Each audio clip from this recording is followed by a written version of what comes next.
situ. Perkenalkan, nama saya Oleh Ranum, kawan saya Ajeng.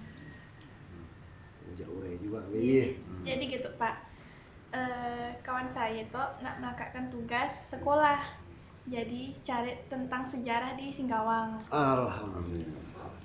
Memang itulah tempatnya. Tapi yang dicari yang ditanyakan.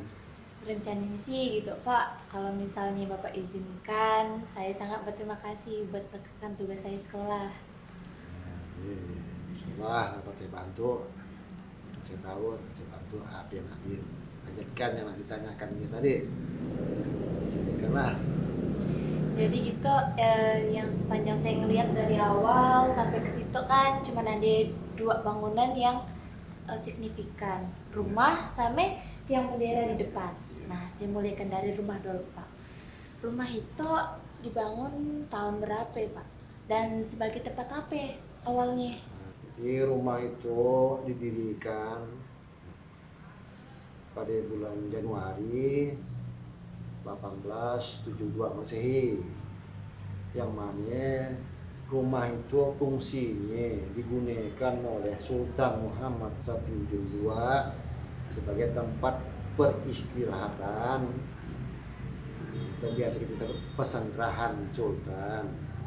Jadi kemalaman, bepergian jauh, singgahnya di situlah waktu istirahat.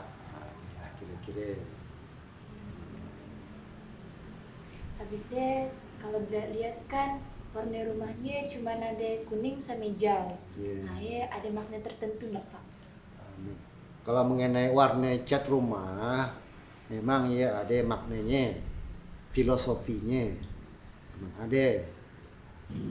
Warna hijau ya maksudnya adalah bahwa Allah menciptakan bumi ya dengan menggunakan warna hijau.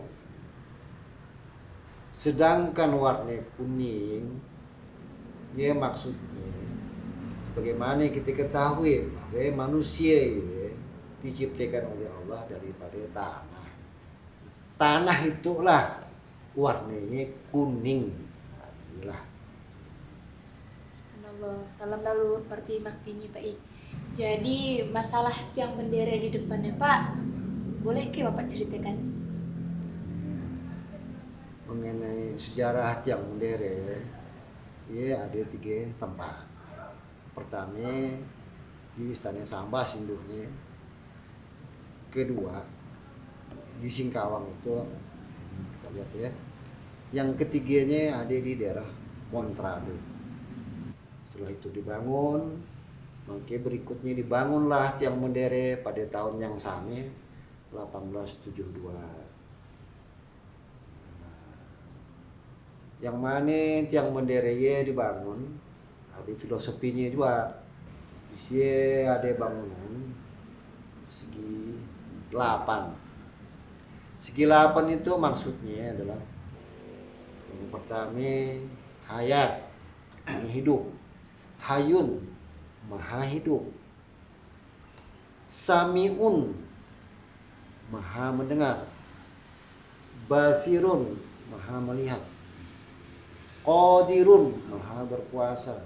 Muridun, maha berkehendak. Ilmun, berpengetahuan. Terus mutakalimun, maha berkata-kata. Inilah maksud daripada segi 8. Dalam segi 8-nya ada demi segitiga. Segitiga maksudnya fi'li, qauli, kalbi. Dari segitiga ya kan akan menyatu kepada satu tiang bendera ya, satu ialah wujud wajib bagi Allah. Nah, inilah makna dan maksud daripada tiang bendera. Ternyata kayak gitu Pak. Dalam malu maknanya berarti. Alhamdulillah, sekarang sudah ngerti Pak, paham tentang apa yang ada di rumah itu. Suci. Oh, makasih banyak. Alhamdulillah. Makasih Nong. Hiruk pikuk kota tua, sudut-sudut ruang penuh historia, lantunan kisah lama bermuara tempat yang disebut singgah sana raja. Waktu yang menjadikan ia berharga terbungkus rapi di tengah kota, berdampingan dengan masjid yang jadi saksi bisu perihal kejayaan di masa lalu. Sebidang tanah dengan rumah, hijau kuning bermakna bumi dan manusia. Tiang bendera berdiri megah 8 segi, 3 penyokong dan 1 tiang menjulang ke atas, bermakna sifat wajib sang pencipta.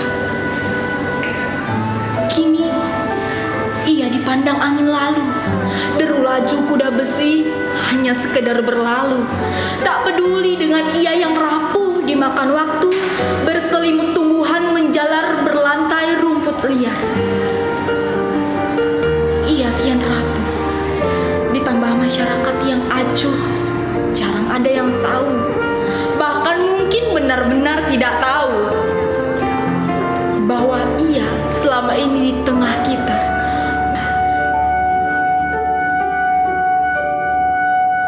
Miris peduli semakin terkikis, pengetahuan semakin minimalis. Bahkan harusnya kita yang berbudaya menjunjung tinggi fatwa dan marwah raja, menebar peduli pada adat budaya kita.